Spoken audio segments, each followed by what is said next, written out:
కీర్తిని మాత్రం వదిలేసి ఆయన స్వర్గస్థులైనారు. రామోజీరావు గారి గురించి ఏం చెప్పాలి?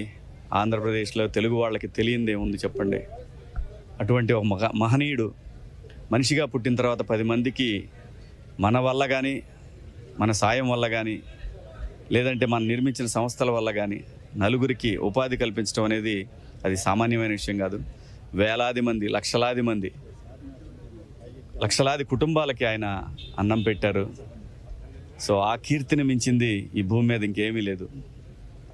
రామోజీరావు గారు ఒక మేరు పర్వతం.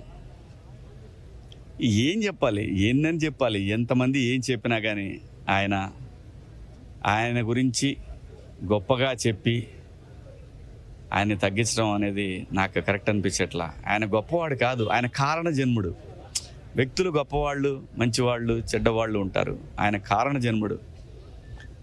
సో అటువంటి కారణ జన్ముడు ఉన్న సమయంలో పుట్టడం, మనిషిగా పుట్టడం నా అదృష్టం. ఈ సంస్థలో 5 సినిమాలు చేశాను, ఒక వెబ్ సిరీస్ చేశాను, మళ్ళీ ఇంకో సినిమా హీరోగా చేస్తూ ఉన్నాను. సో ఇంతకంటే ఏం భాగ్యం కావాలి మనిషికి? ఆయన చూపించిన బాటలో 10 మందికి సాయపడాలనేటటువంటి, సమాజానికి ఉపయోగపడాలనేటటువంటి ఆయన వేసిన బాటలో మేమందరం కూడా పాఠాలు నేర్చుకుంటూ ముందుకు వెళ్తూ ఉన్నాం.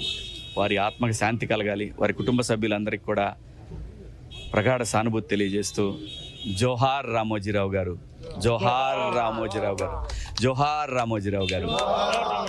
Thank you.